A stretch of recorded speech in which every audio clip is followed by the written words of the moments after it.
topics that you can dive into today, Monday, February 8th, 2021.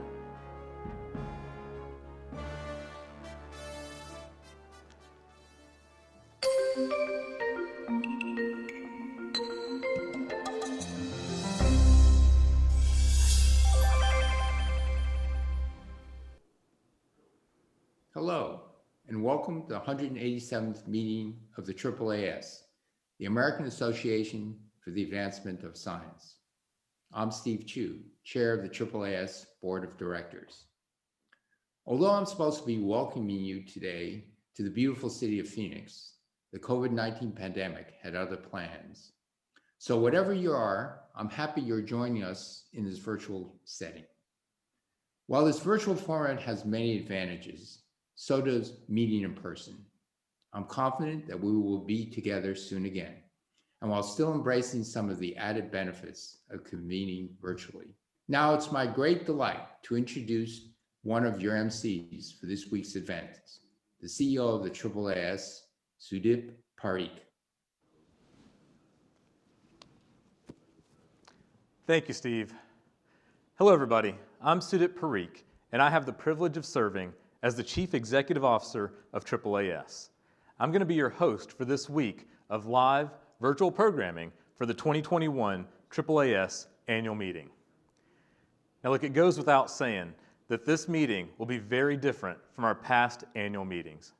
Traveling to the convention center has been replaced with opening up a browser window, and grabbing your seat in a session room has been replaced with a few clicks of the mouse. I'm here in the beautiful AAAS auditorium in the heart of downtown Washington, D.C. Before this week, this stage had been dark for almost a year.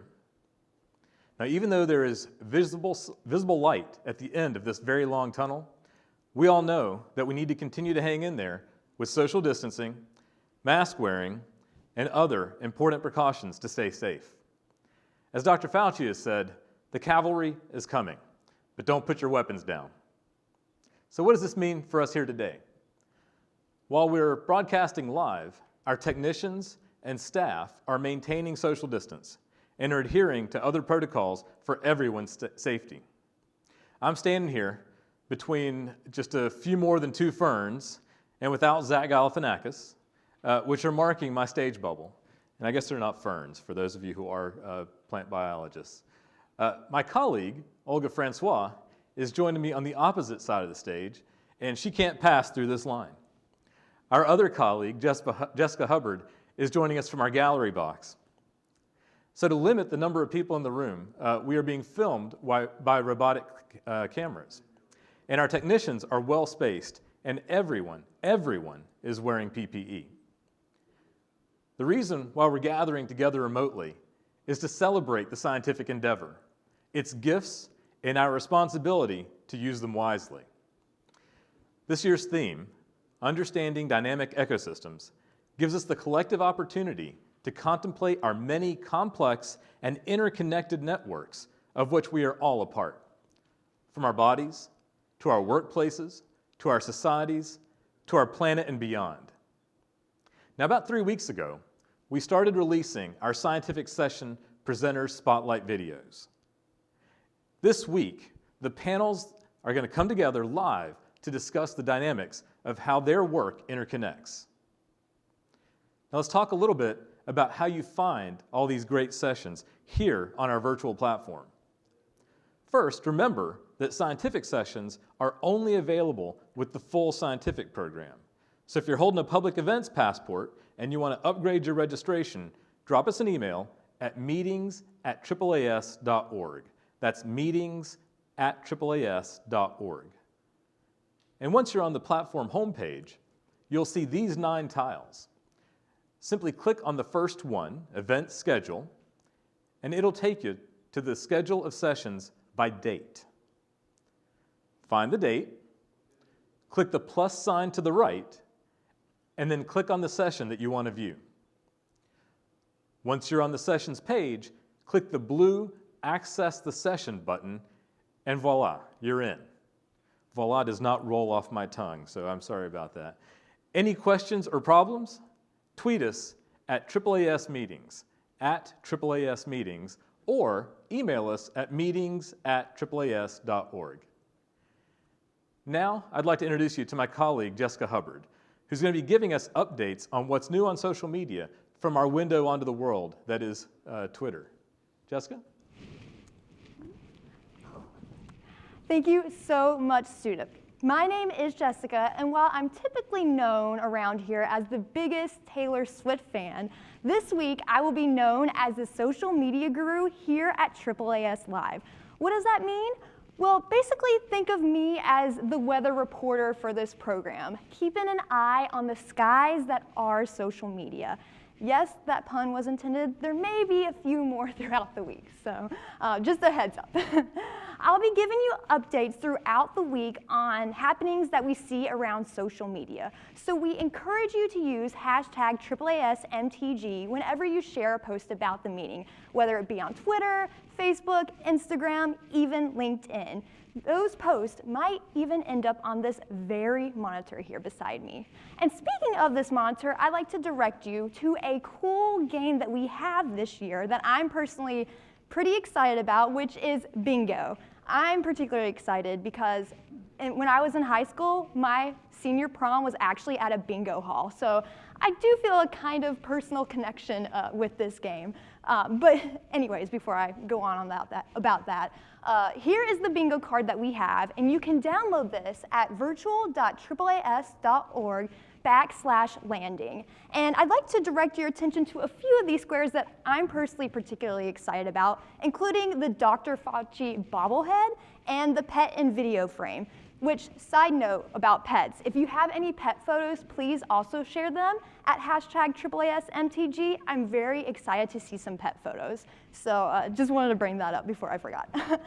But you can, again, access this on the landing page. So make sure to go get your bingo card. You will be able to see these squares throughout the backgrounds of some Zoom calls, maybe even this very program, between 11 a.m. and 5 p.m. Eastern Time. So no need to stay up too particularly late for this. We will have a leaderboard for this starting Wednesday, so make sure, again, to go download your bingo card. Now, before I toss this back to Sudip, I wanted to go ahead and highlight some posts that I've already seen on the hashtag AAAS meeting feed that we saw on social media. So here is one from Dr. Craig, who asked, who's ready for the AAAS annual meeting? And I love the energy in this tweet. We're feeling ready on this side, and we hope you are too. And here's another one from Melody Tan, who is speaking about how this is her 4th annual meeting. So we're very excited that you will be joining us, Melody. And this is actually my 1st annual meeting, so I'll be kind of learning in this new environment and absorbing everything. And I'm also super excited to be here as well. And then Jennifer Cram here is very excited for the Dr. Fauci plenary session that is later today, which we have also already highlighted on social media, which will be later today from 4 to 5 p.m. Eastern Time. So make sure to be live for that, and as well for all the sessions that we will have throughout the day. I'm very excited to be here, and I hope you are as well. My goal here, being the social media guru, is to help remind us that we can stay connected during this virtual setting and to help foster those connections. So again, super excited to be here, and I'm very glad I was asked to do this. So thank you, AAAS, and Sudip, thank you as well. I'll toss this back to you. Thanks, Jessica. We're going to check in with Jessica throughout this week for the latest and greatest posts. So please do post to hashtag AAASMTG. This is not something that 172 years ago that the people who started this meeting would ever have thought would be happening. But here we are with a social media manager making sure that we are able to stay connected and keep talking to one another in the virtual space. Now, I want to take a moment to acknowledge our generous sponsors. Because of their support, we were able to offer a deeply discounted registration rate for this year's scientific program. I hope you noticed that. To our host institution, Arizona State University, to Johnson & Johnson, to the Government of Canada, to the This Study Shows, which is a podcast from Wiley, and BD. I want to thank you all for your generous support. Now at 11 a.m. Eastern, AAAS President Claire Fraser will deliver her presidential address. And immediately following, we're going to have a full roster of scientific sessions and workshops for you to consider attending. Now, there's a lot of them, and it's a huge menu. And so to guide us through all of this, I'm going to toss things over to my colleague, Olga Francois, to tell us what's coming up on the program. Olga? Thanks, Sudha. It's great to be here with all of you this week as your guide to the meeting.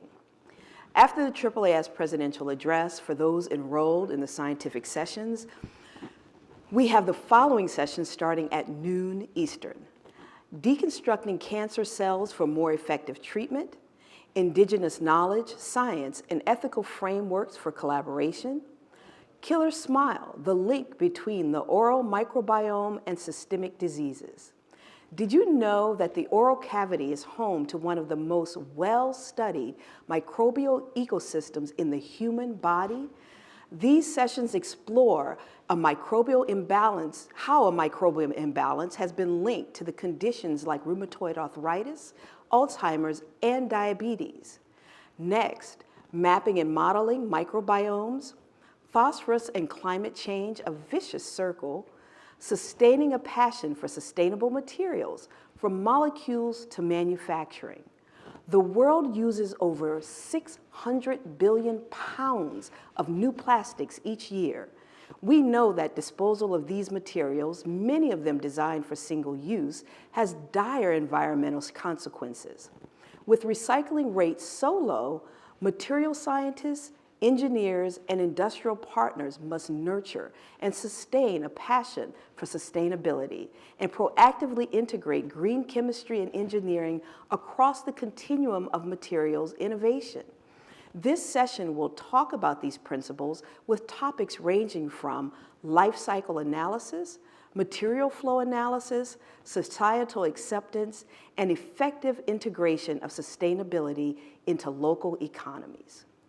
After that, also we have the future of cities, green buildings and sustainable infrastructure, and the roles of statistics and data science in the fight against COVID-19.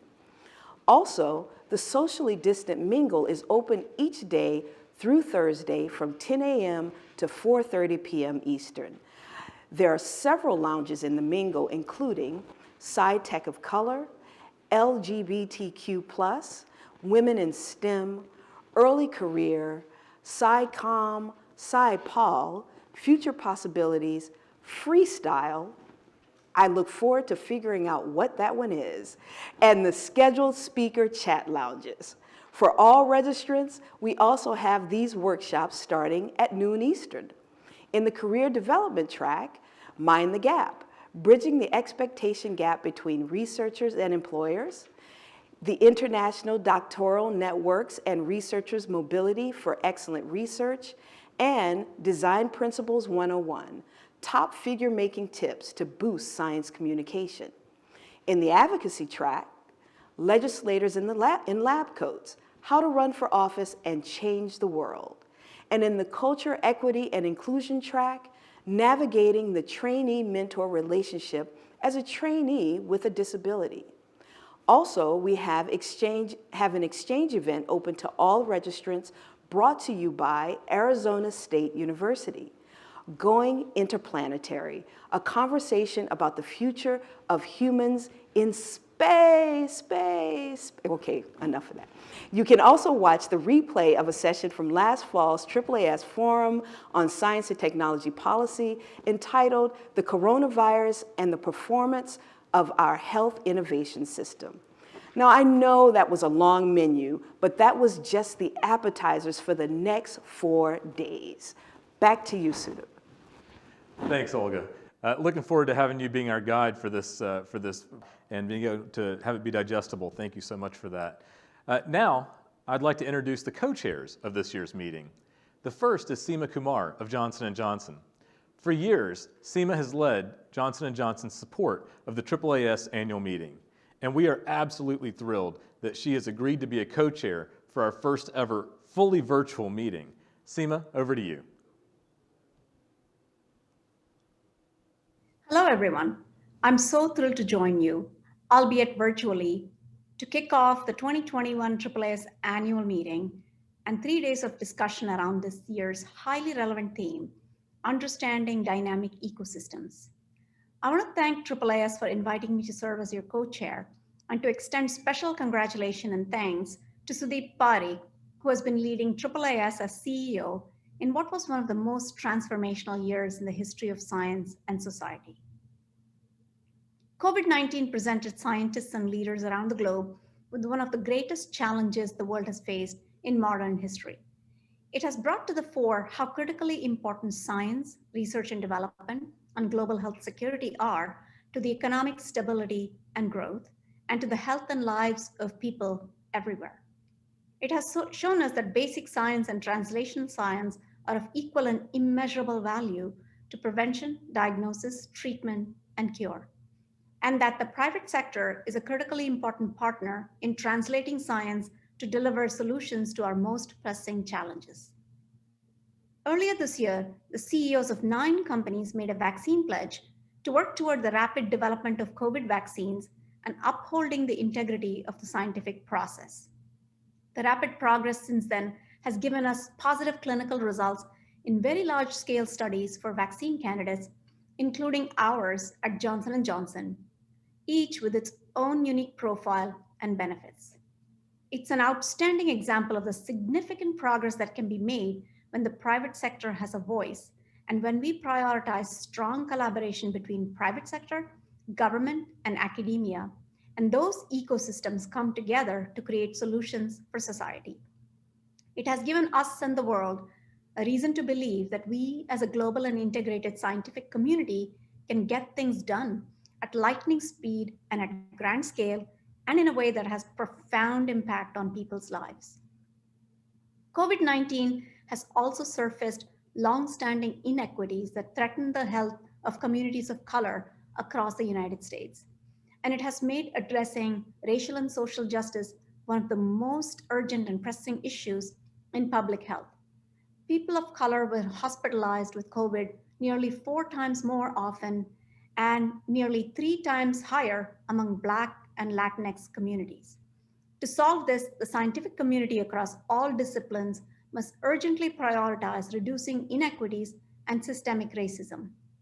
Together, we need to advance inclusion of people of color in medical, technical, and scientific and health professions, ensure equitable access to care through technology enhancements like mobile health solutions, increase participation in clinical trials in diverse populations, and invest in scalable and sustainable science-based solutions that have the potential to create a positive impact for communities of color. Finally, COVID has shown us how fragile trust in science can be and how critically important good science communications truly is. That's why Johnson & Johnson supports programs like the AAAS Mass Media Fellows Program and our own Champions of Science initiative, because we believe we need to more accurate reporting and engaged storytelling about science to continue driving public understanding and support for science and innovation. And with that, before I close, I want to take a moment to recognize in memoriam one of the greatest science journalists of our time, Sharon Begley. Sharon and I worked together around the Human Genome Project, and the year before COVID, before she came down with lung cancer, we interacted on the evolving Ebola crisis. Sharon's questions, somehow different and more incisive than anyone else's, had a way of sharpening my own thinking and taking stories in new directions that opened new lines of inquiry, leaving readers hungry for more. I saw her last on a visit to START offices in Boston. She was heads down on a story, deep in thought and no doubt on deadline. But Sharon, being Sharon, always friendly, always collaborative, took the time to connect with me anyway. She will be deeply missed. For people like Sharon who have left us too soon, for those suffering from COVID or other major illnesses like cancer, HIV, heart disease, mental health, and more, science must come to the rescue. Working together across ecosystems as scientific diplomats and storytellers, as researchers, as business leaders, and in the public sector, we can engage people of all generations and backgrounds to help make the world a healthier place. Thank you. I wish you all a productive meeting, and I have no doubt that the conversations and ideas that we share will help shape the future of science. Thank you. Seema, thank you so much for the remembrance and also for reminding us of the amazing contributions that science has made this year toward getting us light to the end of the tunnel, and also for reminding us of the challenges that lie ahead. If things had gone to plan, there would have been no pandemic, and we would all be enjoying the warm sunshine in Phoenix. To remind us of that, we have a cacti, two cacti here, that is hopefully going to remind us of what the weather would have been if we'd been there. But reality had other plans, and here we are exploring other forms of gathering.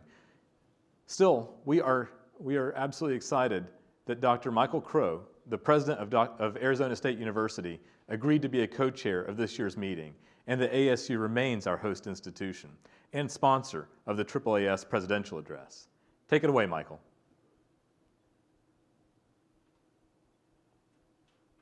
Hi, Michael Crow here, President of Arizona State University. I just want to welcome all of you to what I hope is going to be a fantastic meeting. Unfortunately, we're still in the middle of COVID and so forth, but at least I think we will be by this particular time. And I just want to make sure that we greet you well from Arizona State University. We couldn't be more excited to be here with Claire Frazier and really getting this meeting off to a great start. We at ASU, we're kind of a newbie.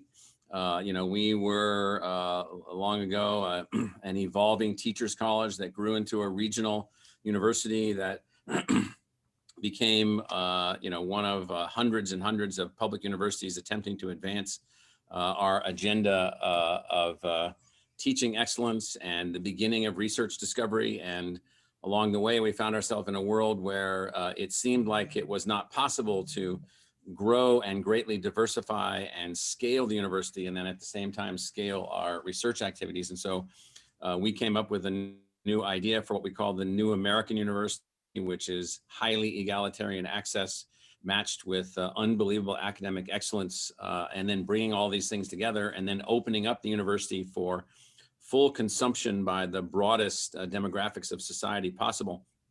And we're almost 20 years into this, and it's working. And we're all the 5,600 faculty that we have here, the 75,000 students that we have in 400 degree programs here on campus with us, the additional 80,000 plus students that we have in our online, fully faculty designed, faculty controlled. Our faculty are just fantastic degree programs. We've been able to grow engineering to 25,000 students from 6,000 students, 17,000 on campus, 8,000 online. We've got 60,000 STEM majors now at ASU, but unbelievable diversity in all of our fields, including the STEM fields. And even what we call STEM is probably an antiquated concept, which is really my next point. And that is that, and I hope people are able to, get some sense of all of this. And I hope that Claire, you and the team can drive AAAS forward in this way. And that is that, we're in one of the most dynamic moments in the thousands of years of evolution since Plato's Academy, just outside of present day Athens, got this idea of professors and philosophers teaching students and expanding knowledge and building theories and making things happen. We're at a critical juncture point where our culture, the academic culture, is having difficulty moving rapidly in spite of all the things that we're doing scientifically and technologically. We're having difficulty scaling as we have technologically empowered and scientifically empowered the broad societies on the planet. We have not at the same time, as exemplified by our response to COVID, we've not educated at the level necessary to successfully necessarily advance in a complicated global high speed, high moving, technologically driven economy. So we've been arguing for some time and been making the case, and I made the case in a recent new book that is out, that it's time for America to take its fifth step in the evolution of higher education institutions. We've had four very successful steps: the transfer of the British college model to the United States, the first wave, Harvard, Princeton, Yale, and then later schools like Bennington and Colorado College and schools like that, fantastic Greek academies here in the United States, very expensive, very small, and they don't scale. The second wave was the public's attempt to build those same kind of things, initially in South Carolina, North Carolina, Georgia, and Virginia back at the beginning of the 19th and the end of the 18th century. Call those the publics, the latest versions of which are community colleges, which are now educating millions across the entire country. The third wave of American higher education was probably the most American wave, which were the land grants, which with the 1862 land grants and the 1890 land grants really laid the foundation for tremendous universities focused on all classes of people, focused on all classes of problems, agriculture, industry, engineering, all these things. And then the unique emergence of the unified American research model, American Research University model, beginning with Hopkins in 1876, followed by Stanford and Chicago as the three prototypes, then launching what's now 150 or so unbelievable institutions of discovery. All of that and all four of those waves of higher education are insufficient, necessary, but insufficient for what we need. We also need the ability to scale. We need the ability to push more research activity away from just concentrated places in a few cities or in a few institutions. We need to empower universities and colleges around the country to become able to reach more learners with more of what we have, while at the same time not disrupting the core of their educational activities. And so in all of that, and this is what we're really trying to do here at ASU, we think that there's a chance now and an opportunity now, and we're a prototype of a fifth wave university, which is research intensive, scholarly driven, faculty driven, scalable, technologically augmented. And what I mean by scalable, we're producing 4 times the number of graduates that we were in 2003. We're doing 5 times the level of research that we were doing in 2003, 5 times. We've scaled engineering, scaled science, scaled the social sciences, and then are reaching out now with students all over the world through technological projections of what we're doing. Point being in all of this is that it's really time for higher education on several dimensions to accelerate its evolution, to add to the fantastic foundation that we have. Now, perhaps controversially, and perhaps giving some of you heartburn or headache, let me also say that we've got another issue. And COVID has illustrated this issue in ways in which I hope everybody understands this. And so that is, our scientific and technological enterprises are moving much more quickly than our society can embrace them and acculturize them and understand them. And so now we're beginning to see, as we have seen, substantial resistance to what's going on in some ways. I'm not going to take the vaccine. I am going to take the vaccine. I'm not going to do this. I'm not going to do that. Maybe there's not a virus. Maybe there is a virus. And I'm not just picking on this. What's happened to us along the way is that we have forgotten how to communicate across the entirety of society, number one. Number two, we need to do a better job talking about the fact that scientific understanding of nature matched with technological manifestations from that understanding is the way that we will then successfully build against our unsuccessful relationship with the planet. It is the way that we will successfully build against our inability to understand and fully grasp complexity.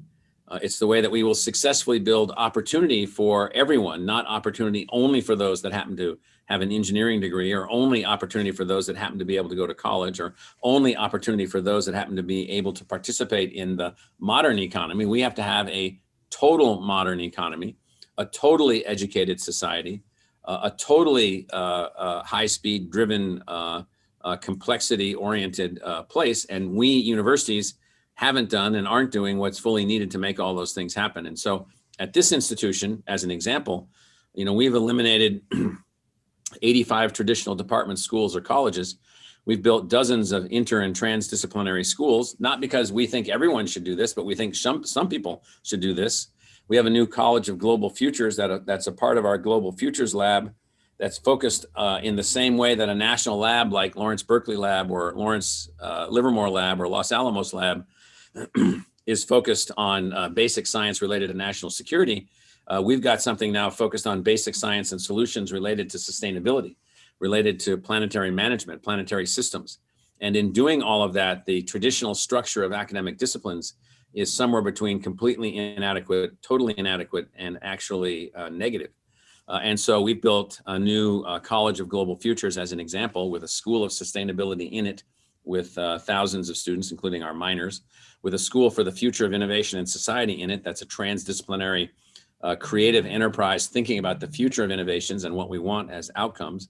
And then a School of Complexity inside this College of Global Futures. And I'm just using this as an example of how we believe that some universities need to intellectually evolve also. Again, it doesn't mean all. It means that we have too narrow of a spectrum of what we think of as a university. We have too many basically clonal replications of existing structures. We have insufficient diversity intellectually. We have insufficient diversity culturally, insufficient diversity in every possible way within our overall scientific and technological enterprises that are out there. And so it's time to shake things up. It's time to think of us as an evolutionary trajectory of knowledge creators and an evolutionary trajectory of knowledge architects who are laying down the foundation for a more equitable, more successful, more economically vital, more sustainable set of outcomes, which means then even thinking about science in the broader context of even Vannevar Bush's initial, now 75-year-old laying down of the basic case for national research and so forth and so on. So I'm not going to belabor you with all of this other than to suggest that your host institution is all about the birthing of not a replacement institution, but an additional kind of institution. And so we are so excited to be a part of the AAAS meeting.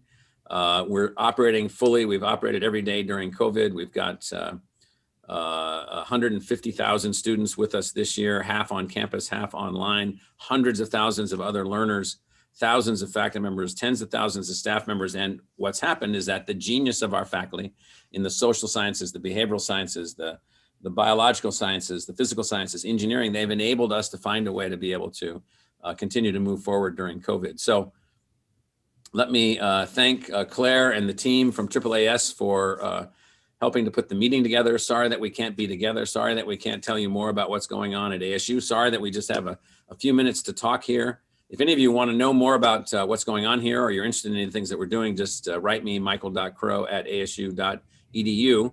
Remember that we've got coming up on February 9th, the panel discussion, Enhancing Diverse Collaborations in the Research Ecosystem. It really is going to be through these collaborations that we're going to break out. We really need breakout solutions, including how to communicate science, how to transform culture, how to link socio-technical systems in ways in which we get socially equitable outcomes, all these things. And so let me thank all of you for being here at the AAAS meeting, and let me wish everyone the best of luck, and hopefully we'll have some chances to get together, and hopefully I'll hear from some of you. And Claire, good luck with the meeting. Thank you. Thank you, Michael. Thank you for sharing the scale of the ambition that you're putting together in Phoenix. We're looking forward to seeing you in Phoenix for a rain check in a few years. Now to think about it, rain check might not be the right term in a desert, but we'll work on that. We want to get back to Phoenix hopefully in the next few years. Now, it's been a tremendous privilege and a whole lot of fun to work alongside Dr. Claire Fraser for the past year, my first year as AAAS CEO. Claire is the director of the Institute for Genome Sciences and Dean's Endowed Professor of Medicine at the University of Maryland School of Medicine. She has been a tremendous friend to and advocate for the AAAS over many years. And we are incredibly lucky to have her at the helm of our board during such a pivotal time for science and our world's dynamic ecosystems. I couldn't have asked for a better partner. And so, without further ado, for her AAAS presidential address, please join me in welcoming Dr. Claire Fraser. I'm Claire Fraser, the president of AAAS, and I'm delighted to welcome you to our 2021 virtual annual meeting. I'd like to thank the entire AAAS meetings team led by Nikki Maylett and the 2021 program committee for their hard work throughout the year. We've put together such a strong program in this very challenging time. You know, it seems to me that it's an understatement to say what a difference a year makes. 1 year ago, we were together in Seattle for the 2020 AAAS annual meeting. There was an obvious undercurrent at that meeting. All of us were paying very close attention to events that were unfolding in China, ones that would turn out to have enormous implications for global public health. On December 31st, 2019, the US CDC became aware of cases of a mysterious respiratory illness in Wuhan, China. In early January, a complete genome sequence obtained from one of the first cases in China was made publicly available, revealing the identity of this pathogen as a novel coronavirus. The first case in the US was reported on January 20th, 2020, in the state of Washington, in a traveler who had recently returned home from Wuhan. On January 23rd, Chinese authorities shut down the city of Wuhan. The WHO had issued a statement indicating that human-to-human transmission of this novel virus was occurring. A preliminary R0 estimate of 1.4 to 2.5 was suggested, and the CDC sought an emergency use authorization from the FDA, enabling states to use its newly developed coronavirus test. On February 11th, as we began to assemble for our annual meeting in Seattle, the WHO announced the official name for the disease caused by this novel virus, COVID-19. And during our meeting, Bill Gates and several infectious disease experts signaled their deepening unease about the virus. Still, we had little comprehension of the tsunami that was about to hit. We'll return to the COVID-19 pandemic a bit later in this talk.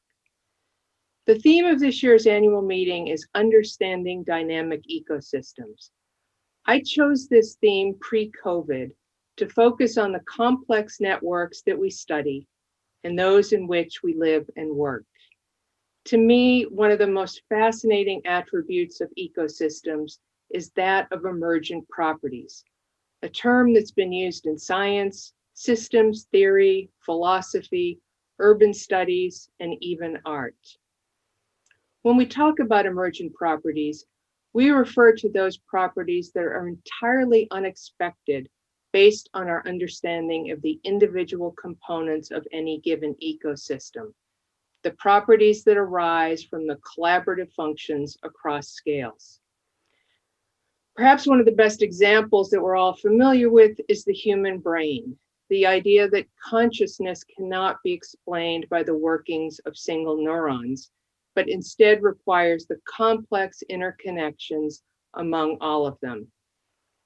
Similarly, we can't predict everything about an individual based on having his or her genome sequence. Although we might be able to predict susceptibility to certain diseases based on genome data, gene-environment interactions are also critically important. The ecosystems concept works at several orders of magnitude, from the cellular to the multicellular to planet Earth. Under ideal conditions, ecosystems are balanced. The interactions between the different components that make up any given ecosystem contribute to its stability. But this doesn't in any way imply that ecosystems are static. In reality, ecosystems are constantly evolving because they're based on dynamic processes that are constantly changing.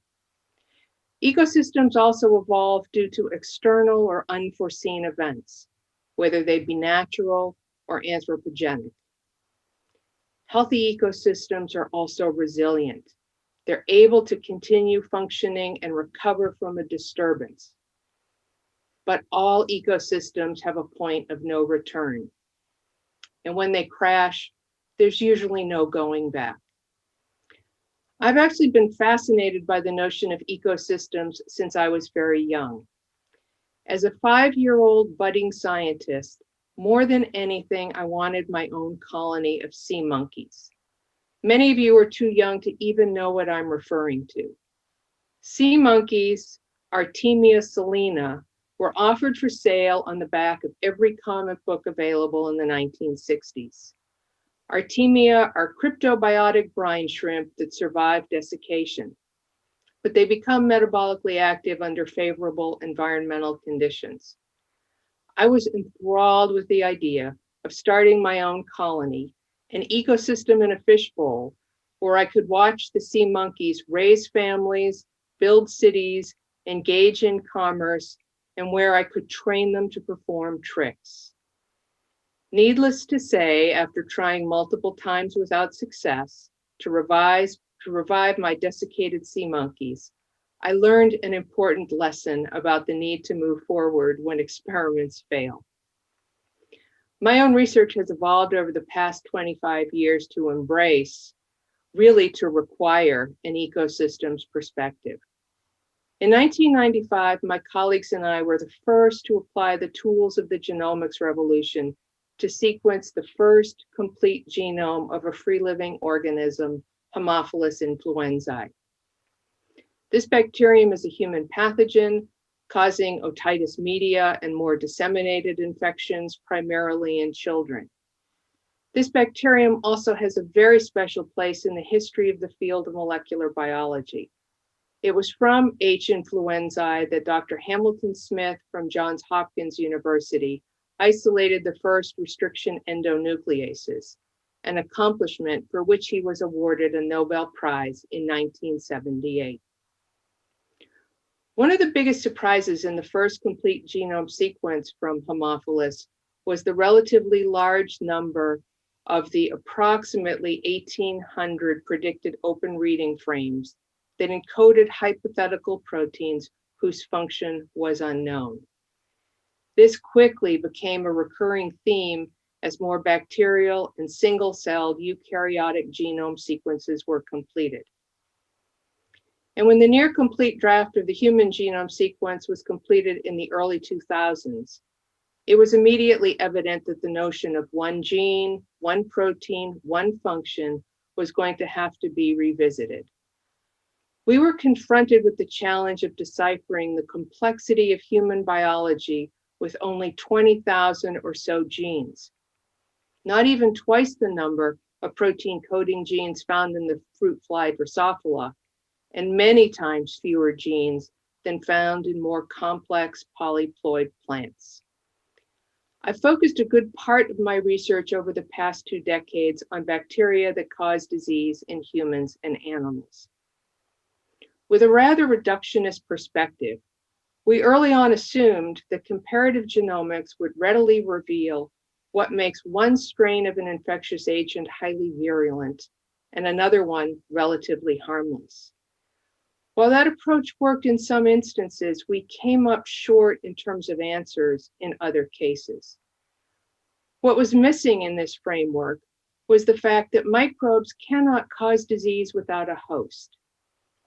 In a commentary published in 2014, Arturo Casadevall and Lisan Perovsky argued that instead of focusing on what microbes do or do not do, researchers should ask whether an interaction between a host and a microbe damages the host, and if so, how.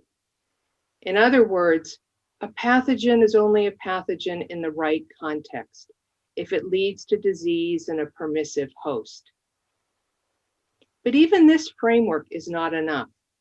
Microbes and hosts are variable and unpredictable, and they also interact in the context of the human microbiome, a vast and complex ecosystem of trillions of bacterial, archaeal, fungal, protozoal, and viral organisms that inhabit every surface and cavity of the human body.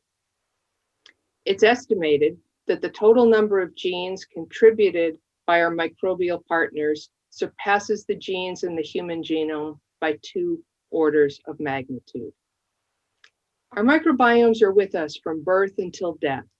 They're as unique as our fingerprints and influence our health in profound ways, being linked to a plethora of diseases and conditions, our moods and behaviors, and how we respond to drugs, just to name a few. As our understanding of the human microbiome increases, it's requiring us to think very differently about health and disease, not just from the perspective of individual organ systems, but instead from an appreciation that we as humans are a complex ecosystem embedded in a larger planetary ecosystem. We must acknowledge that we live on a planet of bacteria. By any measure, bacteria are and always have been the dominant forms of life on Earth. A 2016 NSF-funded study by Jay Lennon and Kenneth Losey of Indiana University estimated that there could be 1 trillion microbial species on Earth, belonging to the two oldest domains of the tree of life, the bacteria and the archaea. The study used microbial, plant, and animal data sets representing more than 5.6 microscopic and non-microscopic species from 35,000 locations across the world. Without question, microbial diversity is greater than we ever imagined. Bacteria and archaea are founding members of the biosphere, and without them, it wouldn't function as it does, and we wouldn't be here. And if we adjust our thinking to consider Earth as largely a planet of bacteria, we're still missing a big part of the picture. Where there are bacteria, there are also viruses, lots of viruses.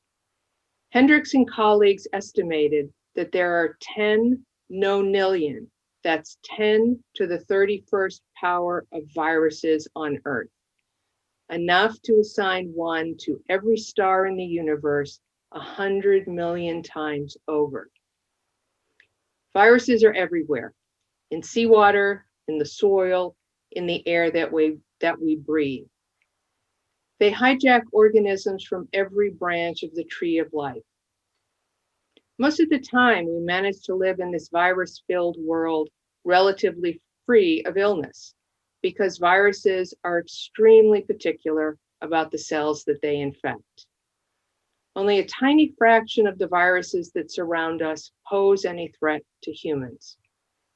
But given the staggering number of viruses, it should then come as no surprise that SARS-CoV-2 emerged with pandemic potential.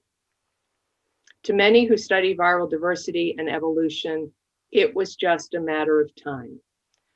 A report from the National Academy of Sciences published in 2009 noted that at least 65% of recent infectious disease outbreaks had a zoonotic origin.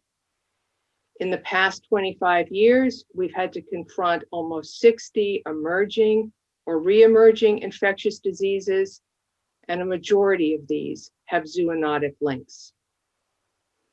Most new infectious illnesses enter the human population the same way that SARS-CoV-2 did, as a disease that infects people by way of an animal, often a bat, rodent, or bird. Zoonotic disease emergence is a complex process. A series of external factors or drivers provide conditions that allow for a select pathogen to expand and adapt to a new niche. The drivers can be ecological, political, economic, and social forces operating at local, national, regional, and global levels. Regions where these factors are most densely aggregated, most highly prevalent, and where risk of a disease event are most intense can be considered zoonotic disease hotspots. Mammals and birds are thought to host about 1.7 million novel viruses, a statistic that has spurred scientists such as Dr. Peter Daszak of the EcoHealth Alliance to call for a survey of Earth's wildlife to identify other pathogens with pandemic potential, and an amendment in the wildlife protection law to manage wildlife trade as a public health and security issue. To make a successful transition from one species to another, a virus must clear a series of biological hurdles. It must exit one animal, come into contact with another, and establish an infection in the second host, what's known as a spillover event. Exact numbers are hard to estimate, but the vast majority of animal to human spillovers likely result in dead-end infections that never progress past the first individual. For a new virus to actually spark an outbreak, moreover a pandemic, many factors have to align. And it's increasingly clear that large-scale, often anthropogenic, environmental changes are among the most important drivers of emerging zoonoses. Changing demographics and unprecedented population movement, as well as increased global flow of people, goods, food animals, food products, and domesticated and wild animals, together with deforestation and reforestation and human and domestic animal encroachment on wildlife habitats, all move these unforeseen microbes. Rabies is an example of a zoonotic disease carried by animals that have become habituated to urban environments. Bats colonize buildings, skunks and raccoons scavenge human refuse, and in many countries, feral dogs in the streets are common and a major source of rabies infection. Lyme disease transmitted by ticks is another example of a zoonotic disease where humans are an unintended host in the life cycle of the Lyme bacteria. With so many potential zoonotic diseases, our proximity to wildlife puts us in harm's way. Increasing population density is clearly exacerbating this problem. World population has been growing continuously since the time of the Black Death. It began increasing rapidly in the Western world during the Industrial Revolution, but the most significant increases have come in the past 75 years due to rising standards of living, public health advances, and increases in agricultural productivity around the globe. The world's population continues to grow, albeit at a slower pace than at any time since 1950, when the population was only about 2 billion. From an estimated 7.8 billion people worldwide today, projections from the United Nations indicate that the global population could grow to 8.5 billion in 2030, 9.7 billion in 2050, and perhaps even as high as 11 billion in 2100, although there is some uncertainty in these projections. The world's increasing population has been linked to changes in land use patterns. This slide captures an image of a Brazilian rainforest over a 37-year period. Widespread deforestation around the world has been necessary to provide additional land for food production. The estimate is that agriculture is responsible for 80% of tropical rainforest loss. Since the 1960s, the production of food animals has also grown tremendously in response to population changes. Global milk production has doubled, meat production has tripled, and egg production has increased fourfold. And the environmental impacts of food and agriculture are substantial. Food production accounts for 26% of all greenhouse gas emissions. Half of the world's habitable land is used for agriculture. 70% of fresh water withdrawals are for agriculture. 78% of global ocean and freshwater pollution is caused by agricultural practices. And 94% of the mammal biomass on Earth, excluding humans, is livestock. Livestock outweigh wild mammals by a factor of 15 to 1. Deforestation has been linked to a loss or change in biodiversity in important biomes around the globe. In a systematic review of almost 150 studies published in 2016, Mehring et al. Point out that this is a complex relationship Yet their analysis confirms the trend that demographic phenomena were mostly found to negatively influence biodiversity. Species declines threaten the essential services that natural ecosystems provide to people, which include functioning as carbon sinks. This widespread deforestation contributes to the climate crisis in another way. Trees capture enormous amounts of CO2, and when cut, they release all of their stored CO2 back into the atmosphere, perpetuating a vicious cycle in which land use changes, loss of biodiversity, and climate disruptions are inextricably linked. Peter Raven and Scott Miller noted in their editorial in Science in October of last year that the United Nations Summit on Biodiversity discussed reports that perhaps 1 million of the Earth's 8.5 million species of plants, animals, and other organisms are in grave danger of extinction. And probably as many as half of the organisms that existed 50 years ago are gone. Over a quarter of all tropical forests have been lost over the past 25 years. Taken together, these findings are consistent with the idea that we've entered the world's 6th major extinction event. Rapid changes in ecosystems challenge the ability of organisms to adapt quickly enough to survive. Though in some instances, climate change benefits a species by expanding its range, this often comes with detrimental effects on surrounding systems. According to the Intergovernmental Panel on Climate Change, the impact of increasing temperatures above where we are today, which is illustrated by the gray bar in this slide, will be catastrophic in terms of the ability of many ecosystems, such as coral reefs, the Arctic, fisheries, to naturally adapt.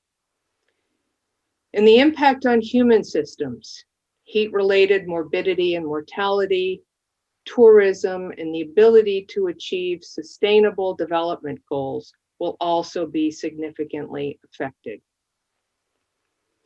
Since the middle of the 20th century, global surface temperatures have risen approximately 1 degree Celsius. 3 of the past 5 years have been the warmest on record, and 2020 has unfortunately tied 2016 as being the warmest. Drought conditions have contributed to wildfires that are having an ever-increasing impact. In 2019, wildfires in both hemispheres destroyed more than 50 million acres of land. At the same time, ocean temperatures have been steadily increasing, and in 2020, there were a record 30 named Atlantic storms. Over the past 20 years, global carbon dioxide emissions from fossil fuels and industry have steadily increased, and these levels are forecast to continue this trajectory. At the turn of the 21st century, global emissions were roughly 23 billion metric tons, but by 2018, they had reached a record high of 36.4 billion metric tons.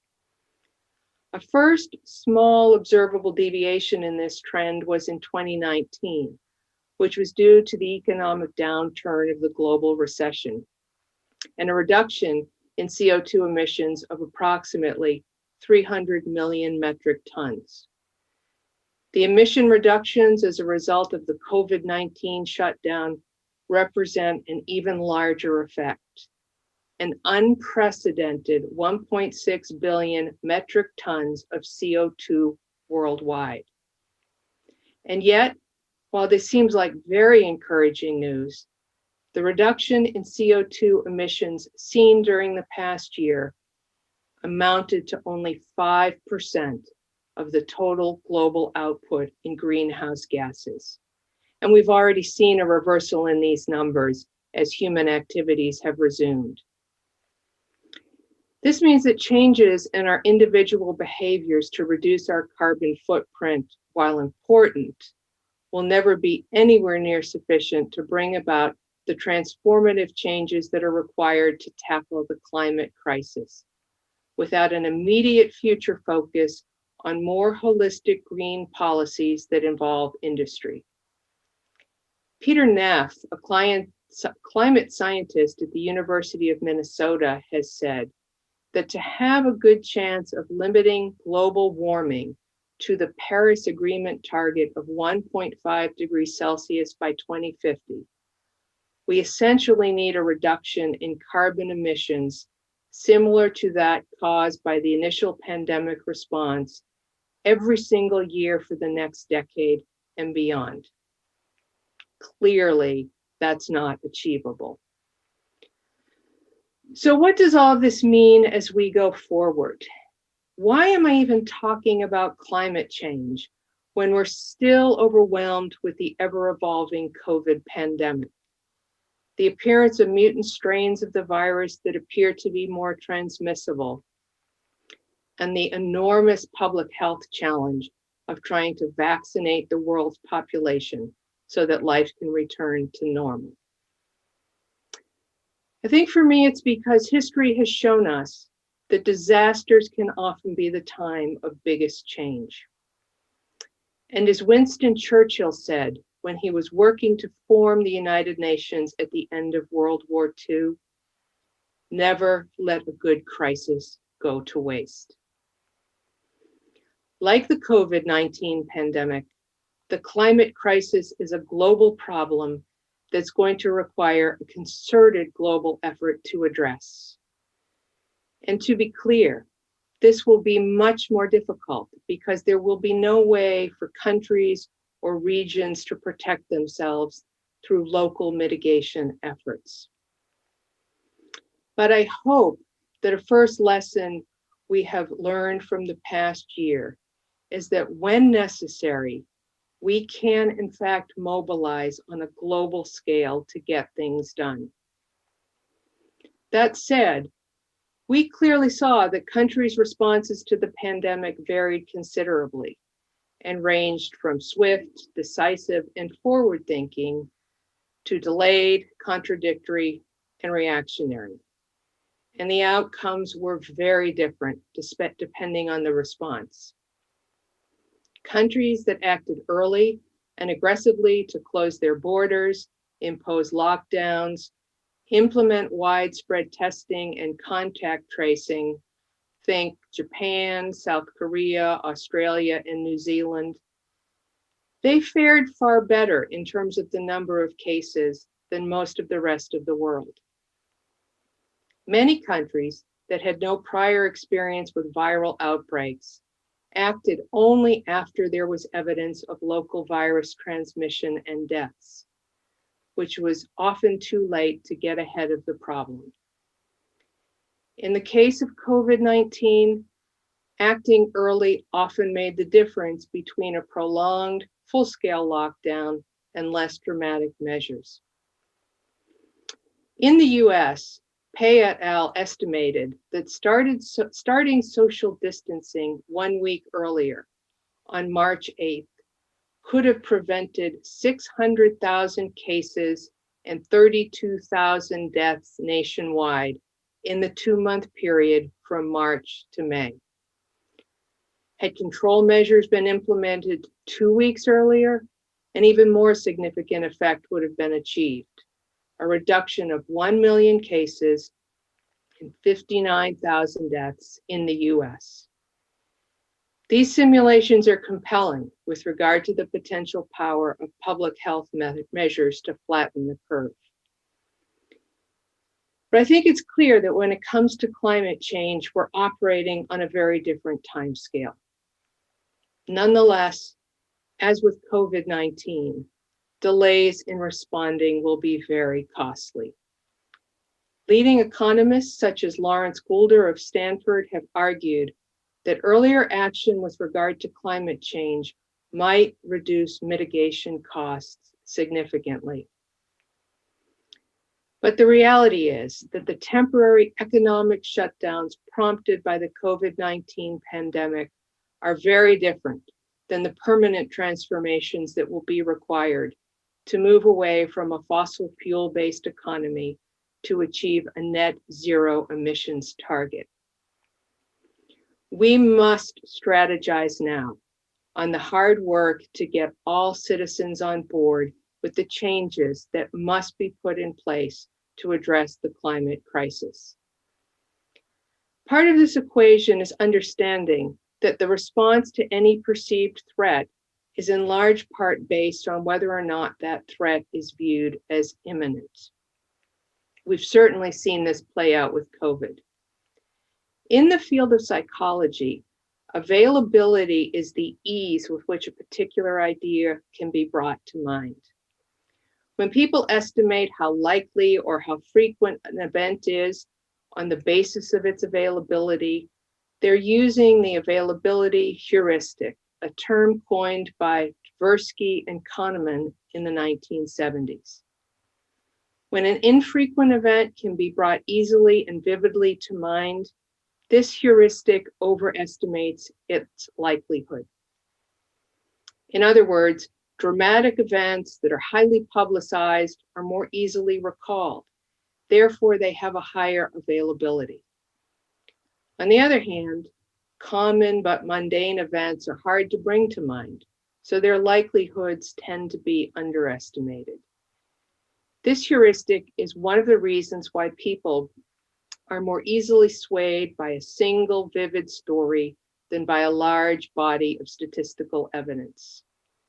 For example, after seeing several television programs on shark attacks, you start to think that such incidences are relatively common. When you go on vacation, you refuse to swim in the ocean because you believe the probability of a shark attack is high. In the case of climate change, the availability phenomenon has definitely stymied our efforts to communicate the urgency of the crisis. Greenhouse gases are invisible, and the relationship between global warming and its damage is nonlinear, making the goal of limiting warming to 1.5 degrees C almost impossible to comprehend. This presents real challenges for policymaking. An abstract threat with a long time horizon, and the likelihood that certain segments of society will be impacted in significant ways. Unless and until a threat is viewed as being very close to home, far-reaching and effective policy decisions will be difficult. It seems to me that we can continue to try and close the psychological gap between the actual and perceived threat of climate change, but that's a monumental task, in my opinion.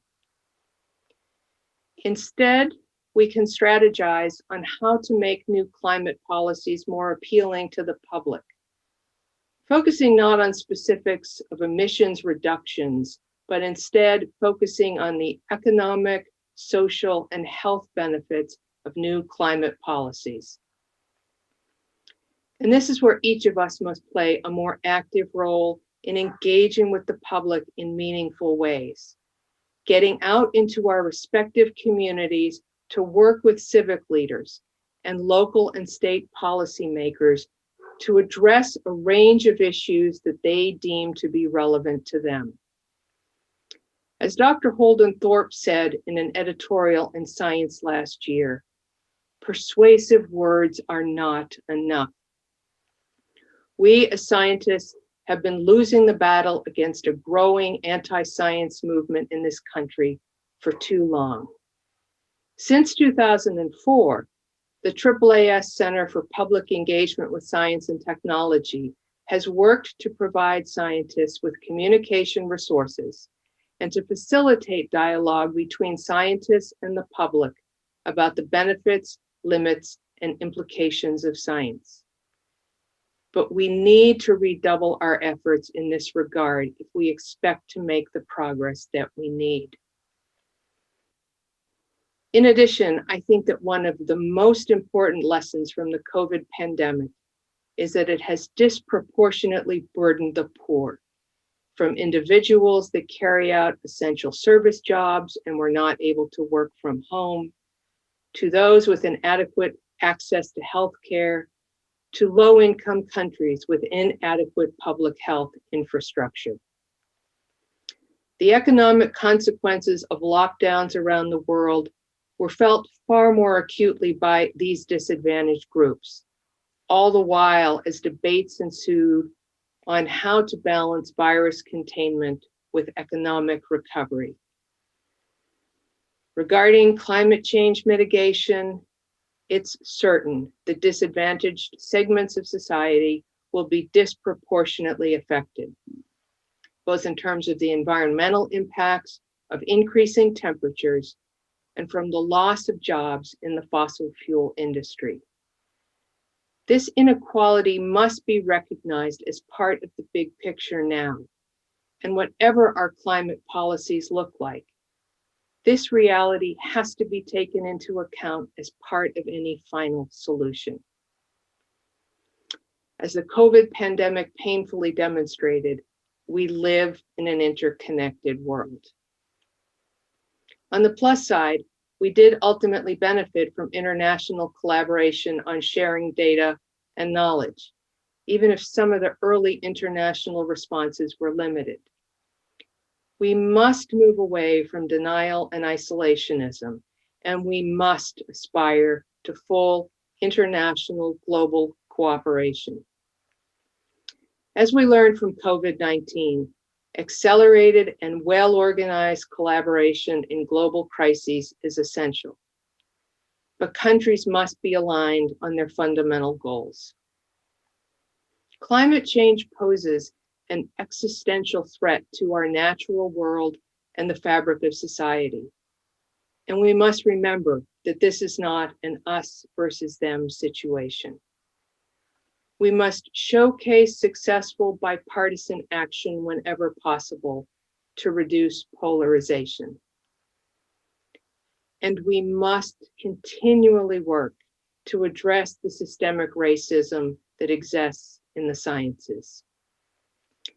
As pointed out by Dr. Adia Harvey Wingfield in her science editorial last year, much of the problem is that racial biases not only occur in individuals, but they are also embedded in our institutions, what sociologists refer to as structural or systemic racism. Once primarily heard among social scientists, these terms have, in the past few months, become more mainstream. We will pay a substantial price if we don't tackle systemic racism head on now. Not only is it morally wrong, but we need to get everybody on board if we are to fully leverage science to tackle the biggest issues confronting our world today and in the future. For any future globally disruptive threats, and there will most certainly be others, science has a critical role to play, as it always has. Science will provide essential data that can ultimately be used in policy decisions. As we saw with COVID-19, data may be contradictory at times and diverse views may emerge. And these will need to be refined and discussed as more data accumulate. What we know and what we don't yet know needs to be continually summarized and discussed in multiple, open, transparent venues. And we need to guard against the propagation of misinformation. We cannot vilify those who do not agree with us.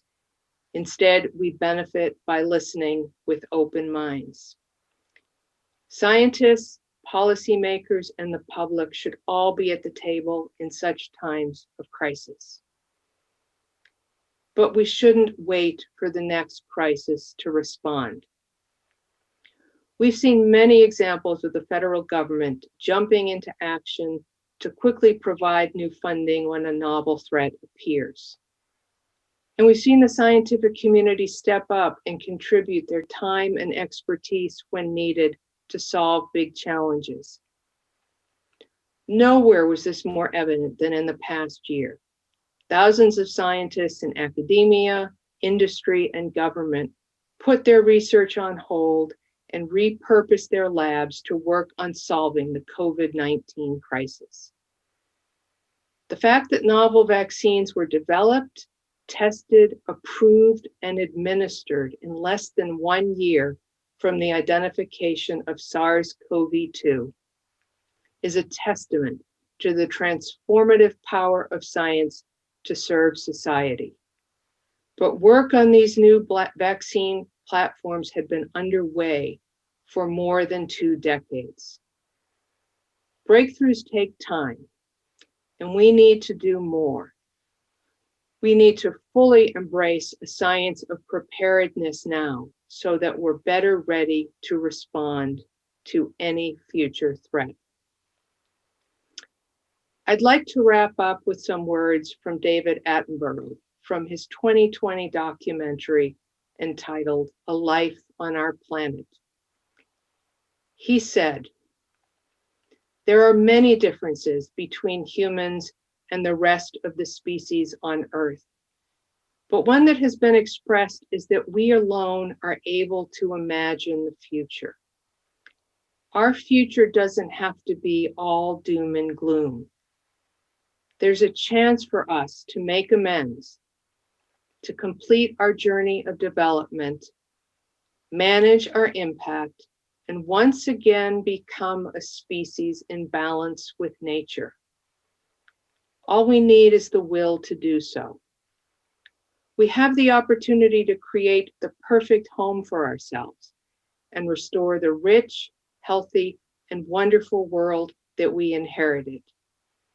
Just imagine that." Indeed, just imagine that. It is my fervent hope that we will emerge from this pandemic with a new appreciation of the impact that we as a species have had on our planet, the consequences of our actions, both good and bad, our capacity for change, and the need for immediate and transformative action. We know that we must all fully embrace science as part of the solution to a brighter future. One of the strengths of AAAS is its multidisciplinary focus and its commitment to harness the power of science and engineering to the benefit of society. Complex problems require multidisciplinary solutions. I'm confident that AAAS will play a leading role in the important conversations that will be required to bring about meaningful change in the ecosystems in which we live and those that support our scientific endeavors. I challenge each of you listening to be inspired to do more and be part of the solution. Thank you.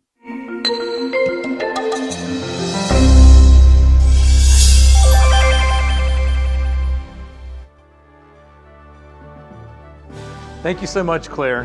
What a superb talk with a timely and inspiring call to action. I think we should all recommit to heeding Claire's words and going forward in pursuit of meaningful change in our own ecosystems and those that surround us. I'm confident AAAS is going to be a part of that. Thanks so much for joining us for this first segment of AAAS Live. Now, please stay tuned for the replay of a session from last fall's AAAS Forum on Science and Technology Policy. It's entitled The Coronavirus and the Performance of Our Health Innovation System. After that, we'll see you back here at 12:45 Eastern for more with me and Olga and Jessica. Thank you so much. Well, good afternoon, everyone. I'm Dr. Hey, Michelle all right. McCarthy, and I'm so honored to be able to moderate today's panel of distinguished leaders from across the scientific ecosystem. The topic of our panel is coronavirus, the performance of our health innovation ecosystem, and it's a big topic. And AAAS could not have assembled a better group of panelists to help us really tackle the issue. So I truly believe that while we're living through one of the most challenging times in our nation's history, they've also been clarifying times. Clarifying in the sense that we are seeing the best of the scientific community. We're seeing unprecedented collaboration and cooperation. We're seeing our community working around the clock to address the pandemic. We're also seeing why each of us became passionate about science in the first place and why it's become our mission and our calling. Perhaps at no other time in human history has scientific discovery moved at such a rapid pace.